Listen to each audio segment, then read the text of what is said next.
Hey, what's up, buddy? How you doing? I'm doing all right. How about yourself? Doing great, man. We just watched A Quiet Place 2 this weekend.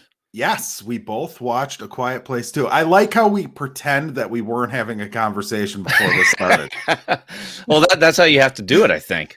Yeah, yeah. Well, sorry to break the illusion for the people out there, but Yeah, we've been talking for about a good 10 minutes, I guess. But I know I'm not gonna no, we just saw each other. No, yes, we just right. did. Yeah, Yeah. we actually went and saw the movie together. We met up in let's see, Utah or something. I guess that'd be the midway point. Right. So we met there and saw the movie and then drove home. Was the movie worth it is the question. I guess, that is the question. So I saw it at my theater, and I was lucky enough to get the screen, the giant screen, not IMAX, but I got the Dolby Digital Sweet. surround sound. Really good. You guys, I assume you guys have something similar to that. We actually we're actually getting our IMAX back next month because like AMC had purchased the I want to say it was like Cinemark or whoever owned Sundance, whoever had purchased Sundance Cinemas. They owned it. Then when they bought it, we have one of those in Madison, and the government, for like a monopoly reason, made them sell off theaters. So this new theater chain was created called New Vision, who essentially just bought up all the AMC theaters that they were forced to sell. They went under, they sucked, and then the pandemic hit and they went under. And now AMC has gotten permission to buy it back. So we're getting an IMAX back next month. But we do have Marcus Theaters here has the Ultra screen, which is what we saw it on. Big old theater. Probably not as good as like Dolby Cinema is, but it was awesome. Nice. The movie was so. Yeah. I guess this is obviously a sequel to the I think, how long ago was that now? I want to say 2017 or 18. If we were good at our jobs doing this, we would have that information on hand. Well, I got the synopsis for A Quiet Place Part 2. That's as far as I went. Well, I'll go with the synopsis. And following the events at home, the Abbott family now faces the terrors of the outside world. Forced to venture into the unknown, they realize the creatures that hunt by sound are not the only threats lurking beyond the sand path. First one was 2018, by the way. Okay. So they did 3 years. Even though this was pushed over a year, it was supposed to come out right when the pandemic hit last year. They still got it out pretty fast. I mean, 3 years between movies isn't that bad. No, not at all. Especially horror movies, I think, too, right? Yeah. Well, no, it depends. I mean, you've got your cash grab horror movies that cost like nothing to make, like the Saw franchise, for instance. Or the Purge. Those came out at Purge, right? Exactly. Those came out every year. But no, this is this kind of toes that line, especially the first one did, between like art house movie and movie for the masses type deal. So they got it out within a few years. The synopsis you read, now I guess before we even hop into the movie, I would say my concern going into this was I hope we're not getting basically The Walking Dead, where the zombies aren't really the threat anymore. It's just the people, and it's like that's been done to death. I'm so tired of it. But I thought it was better than that. So I mean they did have that aspect into it, but they didn't like lean on it. You know what I mean? No, the monsters were still the main threat. Yeah. What'd you think overall? Just a general opinion. I still like the first one better, but I mean, if it's like, this is the first one, the second one's like right there. It's not, it's like, it was very enjoyable. Well, I guess, so it picks up, it's a lightweight prequel in the beginning. There's like the first 3 minutes or so of the movie. We get the day one, like what happened day one. You said John Krasinski's in it. So I guess John's the only one here in the chat. Just FYI, we are going to be going into spoilers, I guess, right now. Yes. So I guess so. John Krasinski's there. They're in their hometown where I don't know, where is it? Somewhere on the coast somewhere. Right? Who cares? Yeah. Yeah, it doesn't matter. Right.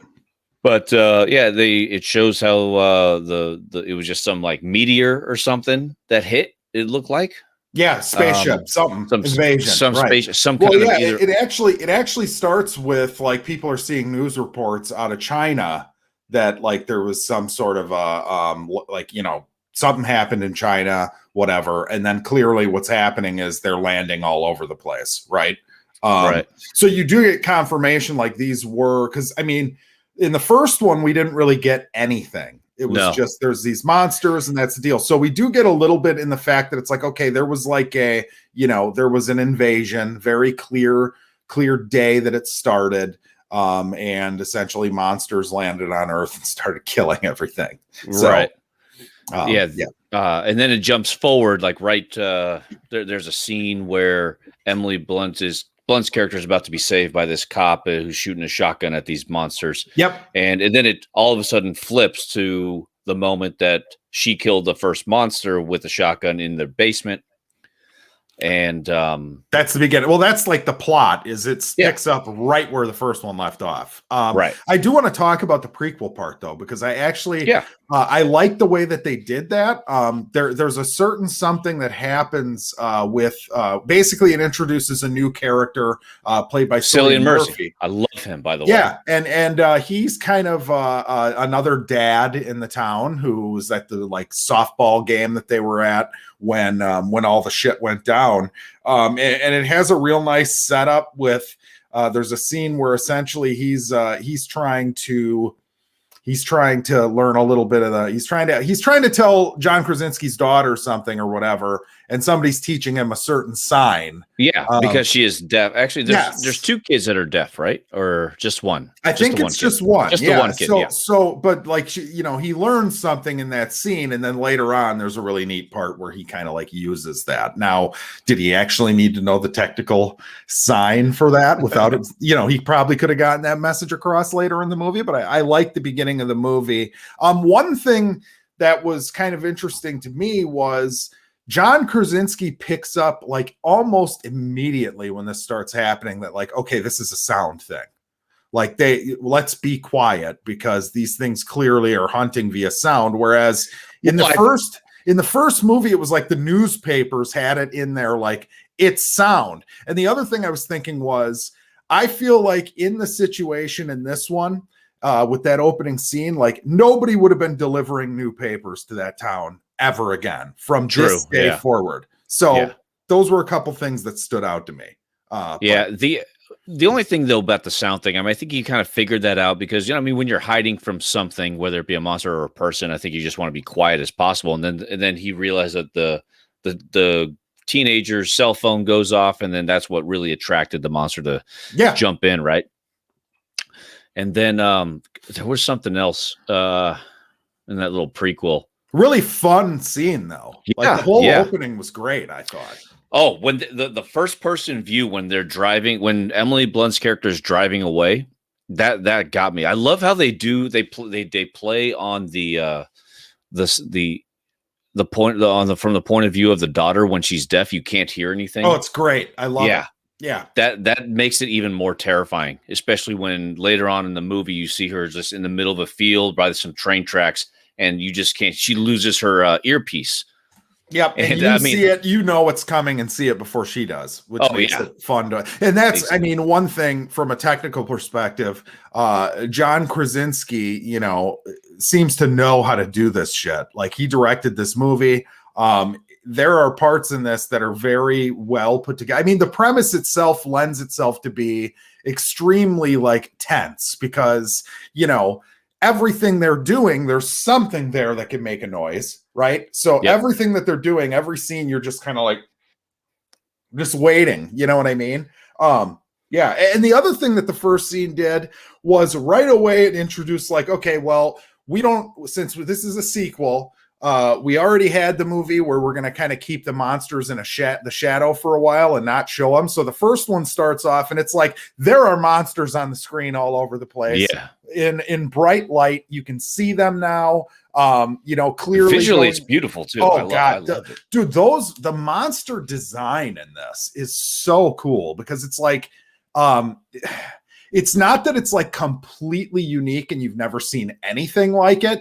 but it's just weird enough where it like works. You know what it kind of reminds me of? It reminds me of a hybrid between the Chitauri from Avengers and what was the creepy devil thing from Stranger Things, with the flower face. Oh, the Demogorgon. The Demogorgon, yeah. It does. It's very Demogorgon-esque, I would say. It reminds me of that mixed with Alien or something. Oh, yeah. That's a good call. They're so cool too. And like the way their heads, flare up. When they listen, oh my God. Tremors 2, Aftershocks. Yes. Instead of heat, it's sound. That's exactly what it is. Yeah. I can't say enough good things about that. Now I don't think that I really like this movie. I rewatched the first one this week before we went and saw this. I don't think it's nearly as good as the first one. And I don't know if there's any real purpose to it. Like this might be one of those things where maybe it would have been like better off left alone, but I don't want to say that because I had so much fun watching this movie, so I really don't care. But do you know what I mean? Like we got everything we needed out of the first one. Like, yeah, really. True. I mean, when you think about like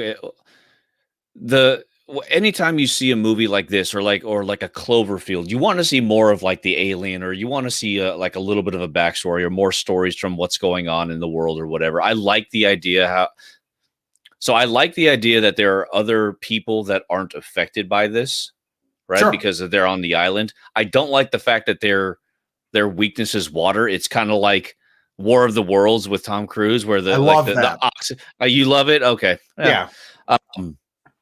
Yeah. I mean, I thought it was fine, but I liked that I would have liked it more if the only thing that was their only weakness was that weird frequency. Well, is it a weakness or can they just not swim? Like, I don't think if you take a bucket, I don't think if you take a bucket of water, it's like signs. Yeah. Right. Because like in the first one, there's the scene where they're in the basement and essentially they've got the baby down there and it gets flooded and Emily Blunt goes down there to pick up the scenes with the baby gave me anxiety. Well, so when me and Home reviewed the first one on our show, one of my biggest like pet peeves with this movie is the actual plot itself, because to me it's like, and this is a total nitpick and it's ridiculous, so forgive me, audience listening to this, but the idea that you would even attempt to have a baby while this is happening in the world is beyond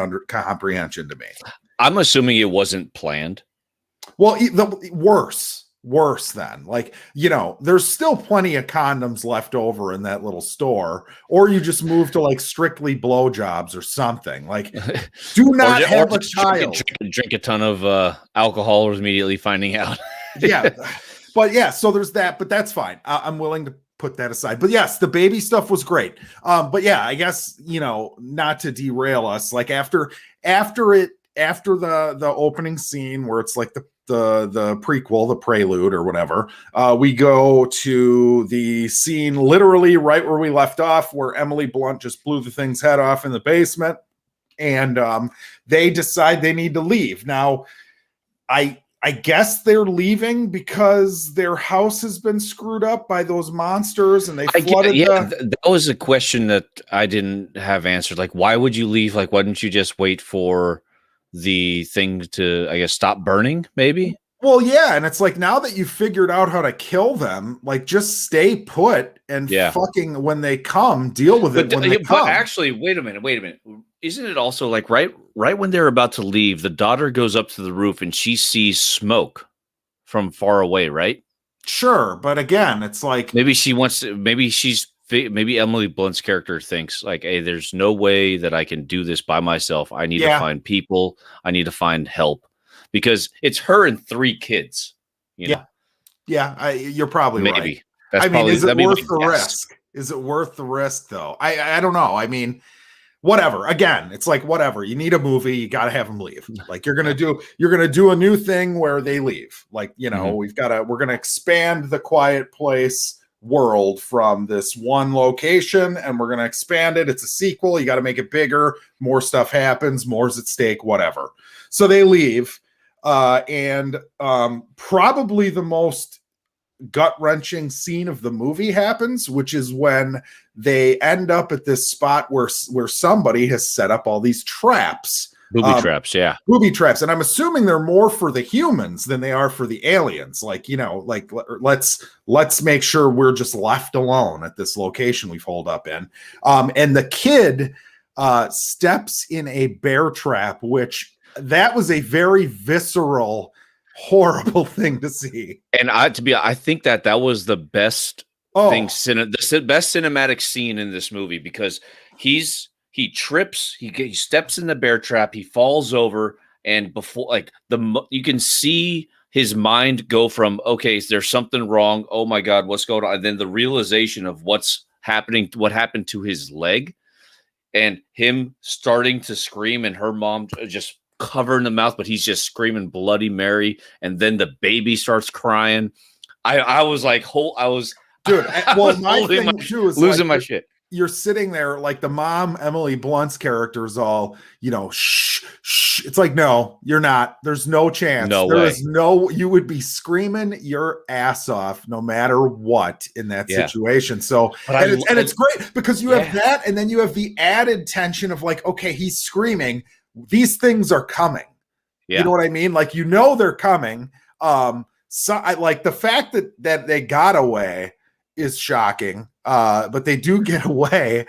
So the daughter rigged one of a speaker with a microphone to her thing, right? And her hearing aid with the frequency that John Krasinski had set up to try and I think she set it up, or you watched it more recently than I did. So John Krasinski came to her with the hearing aid and was like, look, she didn't even want to try the thing. She's like, you've tried this so many times. Like, I'm sick of it. In the first one, they have like a feud going on because she thinks that he blames her for the little one dying because of the rocket ship or whatever. But she discovers when she wears the thing, when they come close, she hears like an audible high-pitched sound, like she freaks out, and then she realizes that that's the thing that you play the noise and it makes the monsters go crazy. But I wanted to talk quickly about the story arc of the girl from the first movie all the way to the end of this movie. I loved how she essentially has become her dad. The deaf girl, I think, is the best character in the whole thing. 100%. I even like the brother because he's kind of like a scared dude, always going to mom or whatever. But towards the end, we find out like he finally is able to overcome some fear and helps kill a monster later on. Her story arc I think is great. The performances are great all around, especially from her, I would say. Like, that little girl is good as hell. And say what you will, she doesn't have to speak lines necessarily, but she sells every single scene she's in. She's great in both movies, I think. This is a classic example of communication. What's the sayings, like 90%? 90% of communications nonverbal. So, just her acting was superb. I think, I agree. She's probably the best part of the movie. She's amazing, and Emily Blunt's great too. John Krasinski's great. Everybody's great. Really. Jimon Hansu shows up. He's one of the survivors on the island. I didn't know he was in the movie. And when I saw him, I'm like, oh, okay, cool, whatever. Let's talk about this. So basically, they hole up with Cillian Murphy had a family as well. They go into a little bit what happened with him, which is essentially his wife had cancer or something. He had a little boy too, which we just assume is dead. Yes, and they had to move into this soundproof, somewhere where they had soundproofing because the mom was screaming so much because of the pain she was going through with whatever she had. She died. He doesn't really want to take care of anybody else. He's kind of out for himself. Not necessarily because he's a selfish guy. He's just not he has nothing else to really live for, I think. Great man that John Krasinski was. So we get a nice arc with him throughout the movie too, where it's like, okay, and he's also the first one to introduce or at least tell Emily Blunt, hey, the people, why, when she asked, why didn't you ever come for us? he says, well, people have changed. And I didn't, essentially he didn't know if John was one of those. John Krasinski's character was one of them, I guess. Yep. It's kind of what I got out of it. Yeah, so that was when I got worried. Was right there. I go, oh shit, they are gonna do this thing where it's like, oh, we've got hillbillies everywhere, and they're all assholes, and that's exactly what they look like once we kind of saw them. But really, let's be honest. There's only really one scene where that really matters, right? I mean, it was very toned down compared to what it could have been, which was, you go to the next town and the raping marauders are everywhere, and yeah, but I liked pretty much everything until there's one scene that comes up after this where essentially, the daughter decides like, oh, there's a radio. So there's a radio, and every day a song plays. I can't even remember what the damn song is, but it's Down by the River or Across the River. Oh geez, here I'm gonna find it out. It's some song about a river, and it plays on our same radio station every day. And essentially, the daughter realizes like, okay, well, if I can get beyond my device beyond the sea, so if I can get my device there, she figures out like, oh, this is coming from like the song isn't just a song; it's chosen as a beacon to tell people where to go for safety. And if I get over there with my thing, I can play my frequency over the radio, and people can use it to kill this thing. Now, one problem with that is like at John Krasinski's house, that station didn't come in. So I can't imagine you're helping that many people. But yeah, she decides to leave, and she leaves everyone else behind. Emily Blunt gets Cillian Murphy to go follow her. Yeah. Why did she decide? Did she just know that her mom wouldn't let her go? Correct. Yeah. Correct. Yeah, so Cillian Murphy goes to follow her, and then Emily Blunt goes to get prescription meds for her son's ankle from the bear trap. And this is where the one huge nitpick I have with the movie takes place, where it's like it's the screenwriting issue of we need to have something to do for all these different characters in these different places. So let's have our characters act like morons. And then the kid leaves. Yeah, that's annoying. Horrible. One of my biggest pet peeves with most horror movies are the irresponsible children. Irresponsible children are one of the most just. It hurts my brain when I see that. I'm like, oh my God, can you just not do this? Come on, it's not needed. Well, what did his goal basically? He didn't get nothing. Right. He gets Emily Blunt goes to get the medicine, and basically he has a very important job he's left with, which is stay down in the bunker with the baby. Shut up until I get back. That's it. Simple. That's it. But he's so anxious, and this is where it doesn't. And there's really no make sense. reason. There's no reason. He goes upstairs and leaves to look out the window for his mom with his binoculars, as far as I could tell. And that's when we learn that like Cillian Murphy has the corpse of his wife laying upstairs in a bed. Yeah.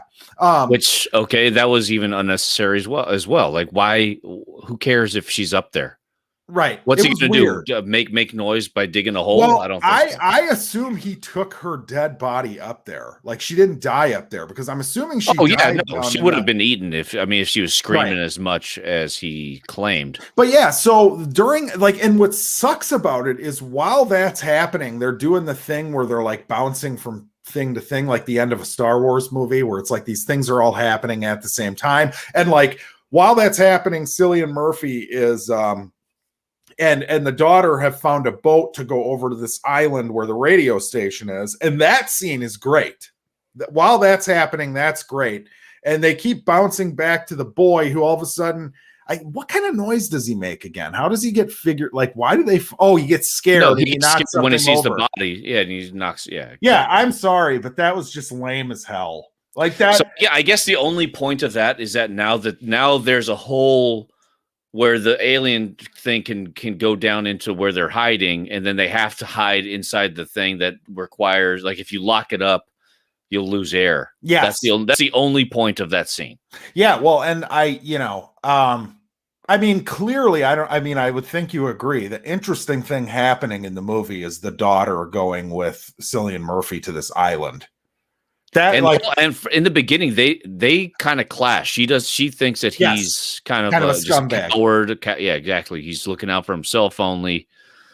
Which he is, like, his arc in the movie is that he like learns to, like be better, I guess, be more like John Krasinski's character was. But somehow, like, how does she convince him otherwise? Like, she wakes up like after he saves her in the train that was great. I skipped right over that. There's a sweet train scene. I need a full disclosure. I don't get scared in movies, like especially with jump scares. I don't really get scared. I was eating a bag of Skittles. No, it wasn't Skittles. It was something else. And I did the thing where like I was just so engrossed, and then all of a sudden I felt myself go like this.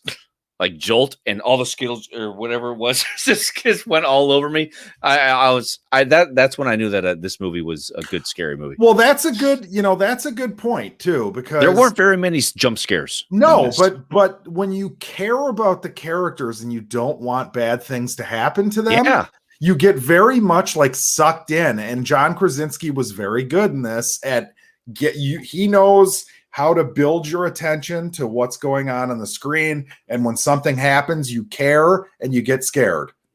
I mean, even if it's for a split second, I wouldn't say this movie is terrifying. It's not the kind of movie where like you need to wash the anxiety off of you when you leave the theater, but it's a fun monster movie. Very tense. And that scene's great though with the train.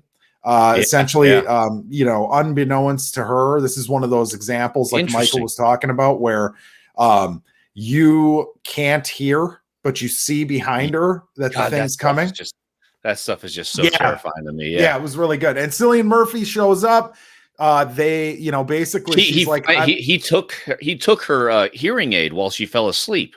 Right. Because I think the key moment you're looking for though, where like he turned her or she turned him, was they have a conversation and he's like, no, we got to go home. We have to go home. Right. And she's like, where's home? That's right. Yeah. And that was like his moment of realization that like, oh shit, like I have nothing. And basically like we're never going to have a home unless we deal with this. So they go together to the pier where they meet the white trash freaks and yeah. But yeah, I'm pretty sure I thought of you the moment that he went to go help the little girl in the dock, and then she looks up and she's all weird looking. She puts the noose on him, and I'm like, Jackson probably loved this part, right?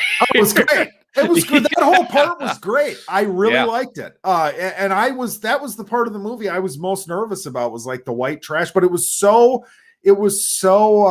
like slick and cool. Like it was so well done, and essentially like all hope is lost, and she turns around and looks at Cillian Murphy and he does the dive symbol that he had learned earlier in the movie, and I'm like, oh, that's great. That's great. I thought that was a great, and I wouldn't have been mad if it happened, but I was a little worried that towards the end, once they make, we'll talk about it later. So he gets a boat, takes her to this island, and as they're looking on the island, they see people around a bonfire. They're laughing, having barbecues. It's nothing's been touched in this world. And there's a really nice moment where Cillian Murphy is sitting down on the log. He has a little towel over him or whatever, blanket. Someone brings him some tea, and he's just staring off like, shit, I could have tried to bring my family here. You know what I mean? Yeah. You know what the best part about that whole thing is we don't get the stereotypical scene where it's like, let's have the board meeting to decide if we can trust and let these people into God, yeah. Do you know what I mean? Yeah, like, because as this movie's playing out, like I'm waiting for that kind of shit, and I'm waiting to be irritated. Because it's like, okay, we don't need to do this. Can we just have goodness in the world, for Christ's sakes, once in a while? And it was like they were immediately welcomed in. They didn't even have the scene where they came up and met him. It was just like quick cut to they're sitting around the fire with all the people. And you get a great scene where he basically explains to her that like, look, I'm not like your dad or whatever. But she's very grateful that he's with her and all that stuff. And I thought that was all great. Yeah. And then he's kind of reflecting on his life. It sounds like he's on the beach, and then he hears something like from a gutter or some kind of sewer system or whatever, and he realizes, oh shit, one of the things that fell into the water made its way over. So the water doesn't kill him. No, it didn't. Yeah. And this one didn't fall in the water. They were like attacking a boat, and the boat was floating, and one of them fell off. Right. So they can't swim, but if they got into a boat, and basically the boat shows up on the island, so one is let loose on the island. Yeah. So that was good too. And so he goes off and he starts trying to save a bunch of people. He saves a kid that kind of looks like it probably reminded him of his son.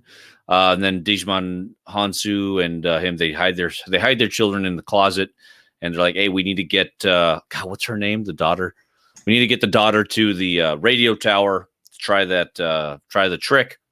And they also need to do it to get the alien to follow them. Exactly. So all the people are, and that brings with it one of the most predictable scares of the movie, which is they get to the radio station and Jimon Hansu's character. Oh, and by the way, as this is all playing out, this part we're talking about, the thing from the dumb kid is still happening in unison. Like, that's right. Yeah. So there's two monster attacks happening. Yes, but that's my problem. Is like I don't give a shit about that at all. Like I almost like you can't because it's a family deal and you got to follow Emily Blunt's character. I mean, let's be honest. Emily Blunt's character isn't given much interesting to do in this movie. She's not the main character. No. The main character is the daughter. No, yes, and the son and Emily Blunt and the baby have their own thing going on, but it's very much like, okay, it's almost like they wrote the interesting part and they were like, okay, now let's sit down for a couple months and figure out how the hell we're going to create some manufactured tension over here. Well, and it wasn't bad. Like the actual action scene and stuff wasn't bad. To be honest, it's happening. If that's the biggest nitpick that I have with this movie, or if you have with this movie, I still think it's still great. It doesn't detract from the overall experience. Yeah, it's just I think it kind of does. But you really? Huh. I didn't think that. It does because like the first one upon rewatching it the other night, outside of my stupid nitpick about why are you having a baby in this world where that's the whole plot of the movie, so you got to kind of throw that out. There's nothing that's wrong with it. I mean, it is the first one is fucking great. This one, I get it. It just has that little sequelitis where it's like, okay, we're expanding this now. I just felt like, that was very contrived. That was very manufactured. The kid coming up and caught, like, I don't think that would ever happen. Like, I don't think that he would ever do that. Especially his personality. He's so scared. Right. Yeah. That's true. So they try to do a thing where it's like, okay, he's scared. He's so scared that he's so anxious for his mom to come back. And it's like, okay, but she gave you very clear instructions, dude. And I don't know, that bothers me. But once you get past that, I have to say him being stuck in the vault without the air, and the baby in there. I mean, it's tense. There's a cool scene with a sprinkler. Too. For a quick second though, when he's running out of air with the baby, I thought he was just gonna take the air from the baby for a split second. I thought it was gonna be that kind of a dick, but thankfully he didn't. He shared it. Yeah, if it was me and that baby though. Oh yeah, the baby's gone. Baby's gone, dude. Yeah, sorry. The baby doesn't even know what's happening. I'm scared shitless. The baby's just sitting there screaming because it doesn't know what the hell's happening. What are they going to do when this kid is like 2 or 3? By the way, I know, right? A fucking nightmare. It's going to be cut off vocal cords. Yeah. Oh my god. But yeah. Anyway. So I just wanted to go back to that because that's one thing to point out is like you have to be forced to even talk about that part because the other part is so good. I think with them at the island and.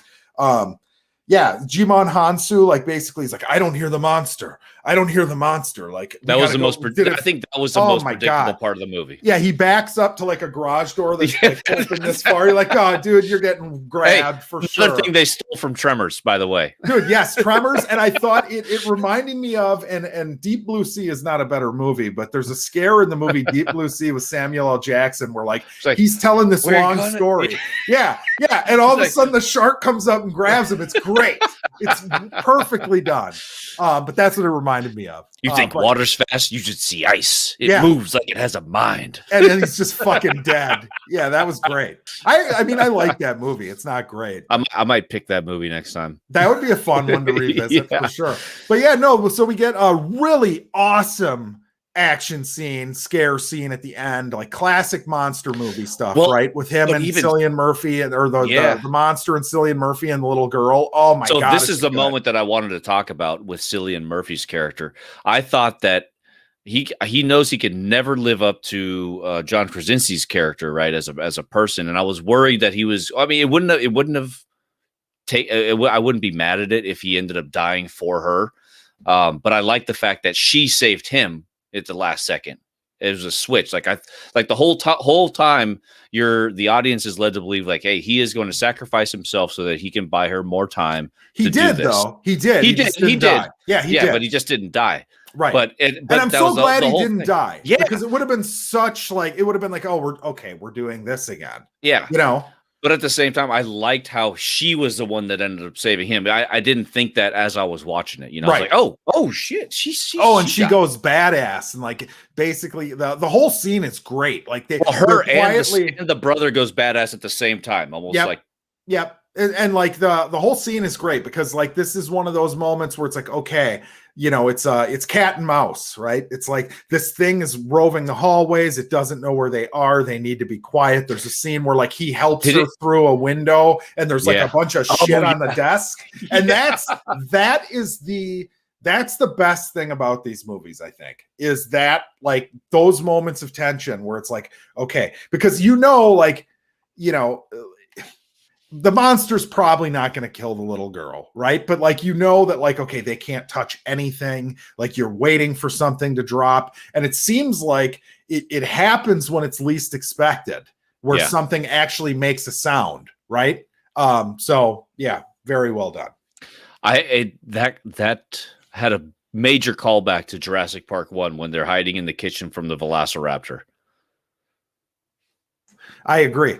It was very much like that. I would say it's better than that. I thought it was like, possibly, I mean, that's a classic scene. Yeah. I mean, that was one of the Jurassic Park was one of the first action movies I ever saw in the theater. And my head was in the seat for most of the first time I tried to watch it. I can imagine like that when I can imagine. I was in second grade when that came out. So that it's just so John Krasinski, man. Like, so this is good job, man. Yeah. So, fun fact, this was the third movie he had ever directed. What's the first one? So, A Quiet Place obviously was the second, and then a movie called The Hollers. Okay. From 2016. It's a comedy, drama, romance. A man returns to his small hometown, after learning that his mother has fallen ill and is about to undergo surgery. It stars Charlie Day, Richard Jenkins, John Krasinski, a couple other people, Anna Kendrick. All right. Anyways. Well, I mean, he should just stick to this genre because he's really good at it. He directed 3 episodes of The Office. Okay. There you go. Yeah. I can't speak highly enough as far as like your textbook horror movies, like for mass market audiences. These are really good. And the first one is great. This one I still think is really good. Again, is there a point to this? It ends basically the same way as the first one did, where they play the noise in front of the aliens, kill the 2 aliens. And then I'm assuming we're going to get part 3 and it's going to pick up right where this left off. I don't know where you go from here. Oh, yeah. I don't know. I mean, maybe just because they're not reunited at the end, right? No, but you can't have a movie where the only goal is to reunite. You need to like, okay, how do we get this frequency to the masses? Assuming we're going to do this thing where it's like, okay, first one, we figured out how to kill them. Second one, we killed more of them. Third one, do we have another mission? But the issue there is you want to keep it small scale enough where it's about this family, right? Yeah. I was actually talking with one of the buddies I went and saw this with. I did not drive to Utah. That was a fib on my part. We did not actually meet Utah. You are not trustworthy. No one's ever going to watch you again. But yeah, no, he's like, well, a couple things, like, he's like, I don't get, what do they eat? Like, are they just killing to kill? And I'm like, well, doesn't really matter. Right. I mean, like like, we don't need this huge, like, we don't need all this lore, you know what? Right. I almost think that it's not an invasion. I almost just think it might just be a couple rocks just filled with it. Maybe a fucking planet exploded or like something. Obviously, in the time we're living in, I'm like, maybe it's just like a virus that comes and just kills everything. Like, maybe like, you do notice there are no dogs in these. There are no cats, if you remember I remember one thing I do remember from the first movie is that you see like some kind of like raccoon or something in the very beginning that makes noise, and then the thing just attacks the raccoon, right? Yeah, it's just killing. Just killing anything that makes noise. You don't ever see it feast, right? And I guess the point I'm getting at is like, this isn't the type of movie, this isn't like Dune, where all this like exposition and backstory and stuff matters, right? It's just this thing. Don't think too much about it. Who cares? I'm pretty sure you say that about many movies. Just like, well, it's not like fucking Dune. No, but I'm not even talking about like 84 Lynch Dune. I'm just saying the story Dune can, like, the whole point of Dune is like, okay, Game of Thrones, you got all these families, you got to explain where everything comes from, how they got that way, all that shit. This, it's just like, yeah, who cares? Who cares what the aliens eat? Who cares where they come from? We did get the bit that they came from the sky. Like, for all we knew in the first one, they could have come out of the center of the earth, right? Like, we don't really know. But yeah, I think you're going to start to hurt this if you try to explain too much. Yeah, I guess would be my point. Yeah, that makes sense. So let's hope they don't do that in part 3. Like, we don't need this to become a 10 film franchise where all of a sudden it's like people at the Pentagon deciding how they're going to kill the aliens. They're going to have like a helicopter with a big old speaker flying around town. Yeah. And that maybe that's like when the first one ended, I'm like, okay, well, great. Like, that's it. That's all we needed was we have hope now. I'm curious. I'm wondering if there's maybe just, it kind of made me think like, okay, if island life is kind of where people are, like, I'm assuming Hawaii is pretty, or like the Singapore Islands or something like that, or even just a bunch of ships just out in the ocean, probably all haven't been affected by that's true aliens. That's one way you could deal with this, is you build giant like vessels and ships, everybody lives on ships. Yeah. I mean, again though, I don't want to see that movie. I just want to continue to follow our little family here. There's no way there's not a third one being cooked up, right? No, it's too good. It's too good. Yeah. And it's too good. It's going to make too much money. I'm glad you liked it, by the way, because I did see a couple comments online before I went in saying it was bad, and I don't understand how this is bad. Yeah, no, I thoroughly enjoyed it. I think it was a good movie. I would see it again in theaters, to be honest. One of the best movies. I mean, it's May. It's one of the best movies I've seen this year, if not the best one. I would highly, highly recommend this. What's your grade on this, out of curiosity? Man, so I mean, if I had to give the first one let's say I gave it an A-, I'll probably give this a B+. Yeah, I would give the first one an A. I'd give this a B+. Okay. Yeah. I really liked it. They're and I know, great. Well, yeah. I will say one thing I'll say that it doesn't have that the first one had. Like, the first one legitimately like makes me cry. Like, it is sad. It's a sad movie. It's very emotional with the dad and the relationship with the daughter, that kind of thing. They try to do like a light version of that in this with Cillian Murphy's character a little bit. But the first one is legitimately like gut-wrenchingly sad, in my opinion. Not just the way it opens. It makes it more sad because there's the whole movie. You're only focusing on this character. Right. There's no other characters at all, so you have no choice but to follow their emotional storyline. I mean, when he essentially, there's the scene he has in the first one, and I know this is a review on the second one, but let's go ahead and talk about the first one. Go ahead. Yeah. In the first one, it opens with the kid dying. Which was like one of the coolest ways to open a fucking horror movie ever. I mean, okay, like the stakes are high And then essentially the whole thing with the son telling John Krasinski, like, look, she thinks that you're mad at her and you don't love her because it's your fault. You gave the rocket to the boy, whatever.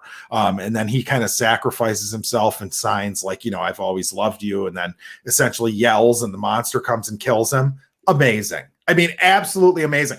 And the pregnancy scene. I mean, the first one is incredible, dude. Like, it's on another level good. When I saw it, I didn't think it was like great as hell, but upon rewatching it, I dropped the ball on that one. So I have to apologize to Home, actually, because I probably should have. It wasn't in my top 10. Moments. Yeah, no, it wasn't in my top 10, but I don't know how it wasn't. Like, it's so good. So. So I haven't actually seen A Quiet Place 1 and probably since it came out on Netflix, right? I don't know where. I don't remember. By the way, that was probably top 2 or 3 Dolby Atmos tracks on a disc that I have, because like when she's down in like the basement and the things are all over the ceiling, like above her and shit. Oh, man, you hear everything, huh? Oh, it's fucking awesome, dude. Like the little, the noises they make, the clicks and shit from all of, like, it's like, oh shit, is something upstairs? That actually reminded me a bit of the movie. Remember the movie Mimic from the subway? Oh yeah. It's like with the spoons and stuff. I think Forrest Whitaker's in it, right? Yeah. I would like to point out too, Quiet Place 2 did make $57 million domestic this weekend, which is absolutely gigantic for COVID times. Yeah, so how much did it cost to make? 61. So I mean, it's gonna be a success, which is fucking awesome. So good for them and good for John Krasinski. Apparently, he was right to hold off until now to release it. We'll say that it sounds to only do it in theaters, doing video on demand. And you know what? It's funny because part of me is a little bummed that like The Conjuring comes out next weekend and it's on HBO Max, because to be honest, I probably won't go to the theater to see it, but I'm almost thinking about going to the theater. I'm sorry, I don't like this streaming shit. Like, I thought I would be like, oh, at least I get to just watch them from home. That's great. But there's something about like this movie, for instance, like go see it in the theater. Yes. Like, yes. 100%. Yeah, I mean, so actually, you're going to get mad at me. I have not seen The Conjuring 2. Oh, so really? I need to go watch that first. I'll probably watch that at some time this week before it comes out next week. That's pretty good. Okay, yeah. I mean, I was very impressed with the first one. Yeah, very impressed, especially for like the PG-13 horror. Is it PG-13? Oh yeah. Oh wow. I think so. I think it is. Hold on. Let me double check that. Hold on. Okay. Do you think that I'm going to need to watch any of the spin-offs before I watch this third one? Dude. Because I don't want to watch all those spin-offs. Anyone listening to this, the first one is, come on now. Anyone listening to this, never watch, no. Don't. Like Annabelle. I haven't seen any of that. I haven't seen the Annabelle, but the La Llorona that they made was a fucking disaster, and The Nun was one of the worst theater experiences. That's part of it too. Okay. Conjuring 2 is about the nun, or that's one of the stories in Conjuring 2. But the Nun movie is one of the worst things you will ever see. And I am. Come on, where's the rate? Where's the rating on a wow, look how good I am at internet sleuthing. I can't even figure out what the where are you on rated. I was on Wikipedia. I think it's Rotten Tomatoes here. Does that have it? Or it should be on IMDb too. God, The Conjuring was 8 years ago already. Oh wow. That's crazy. But no, I don't think it was R. Maybe I'm wrong. It's rated R. I'm incorrect. So The Conjuring was rated R. But yes, very good. James Wan. Yeah. I like James Wan. Yeah. And the new one is based on a real case about like the first time that demonic possession was used as a like excuse in a courtroom. I heard that they're going to be doing something completely different than the other two. So the first two are completely different from each other. So the Warrens, which the funny thing is like the Warrens were real people, I mean, I happen to think that they were probably just fucking scam artists that, made a bunch of money off telling people that go, you know what I mean? But they do make for good. Yeah, they're full of shit. Come on. Yeah, the movie The Frighteners with Michael J. Fox, where he brings the ghosts in it. So I'm excited to see it. It looks good. Okay, cool. Yeah. Well, maybe I'll try to catch up and watch the second one before this. I don't even know if you need to be honest. I don't want to, though, just because I'm that way. If a third movie's coming out and I haven't seen a second one, I'm gonna watch it. Yeah, good for you. I appreciate that. I'm kind of the same way. Yeah, don't listen to me. But yeah, no, Quiet Place 2, very, very good. Really liked it a lot. B+. Highly recommend it. Yep. I thought that it was here we go. This is comment from Solo Wookie. Annabelle are amazing, but watch Annabelle 2 and then the first one. They're scary as shit. Okay. So wait a minute. I have to watch the second one before I watch the first one? Is that what he said? I mean, that's a problem in and of itself right there. I can't Solo. God damn it, dude. Do I have to watch these? All right, fine. I might watch these, but I'm coming after you on the next stream if there's bad. But maybe we should watch those together, Mike. Let's do it. Yeah, let's maybe next week we'll watch it together. Yeah, the Annabelle franchise. I can't imagine it's actually good. I got the Nun, I'm telling you, is one of the worst fucking pieces of shit I've ever seen. I mean, it's one of those movies. Tell us how you really feel. Oh God, it's so bad, dude. It's so bad. Go listen to our episode on it. We talked about it. Home pretended he liked it at the beginning of the show, and it threw me into a tizzy. If I remember. I still remember the day that he spoke in a God, what accent was that? He was the guy from Mandalorian. Yeah, he was in that. He was in that accent the entire episode, and you're just like, okay, I guess we're just doing it. Okay, hold on. No, that was actually the guy. It wasn't Home. It was. Yes. Oh, so sorry. Yeah. You had that special guest on. I apologize. Oh God, what's his name? That's gonna kill Werner Herzog. Werner Herzog. He joined me for a couple episodes. It worked better the first time. The second time, it didn't work quite as well. But I noticed his accent kept going in and out. Yeah, well, the first time, that behind the curtain, that was one of those things where, dude, I had no clue he was going to do that. None when we sat down. And he started doing it, and I'm just like, okay, I guess this is what you're going to do. And I had to try and just have the show act like it was normal. It was good, but that was probably my favorite episode. Actually, that was really good. But that's is that it for? Okay, yeah, I think so. I can't. All right, imagine. so Wookie is God damn it, Wookie! Wookie, you're dead to me if we watch these and they're bad. I think he's from Arizona. It's like 115 degrees out there. The heat might be getting to him. It hurts his brain a little bit. Yeah, maybe that's it. But that Quiet Place 2 is good. I think that's it. Right. That's it. Hey, thank you everybody for watching and listening. You can catch us on my channel next week. We'll be talking about Wall-E. I almost said Wall-E. God, I haven't seen that since the theater. I'm kind of excited to watch it. Yeah, me too. It's a good movie. It's one of my favorites. You got anything else coming up? Not in particular. I know I'm supposed to be doing a Saw franchise thing with Brandon and Paul. Brandon from Fake Nerd Podcast, but I haven't, but no, nothing in particular. But I'll be here for you whenever you want to watch some 24, Mike. That holds my heart good. All right, guys. Well, hey, thank you guys again, and hope you guys have a safe rest of your week.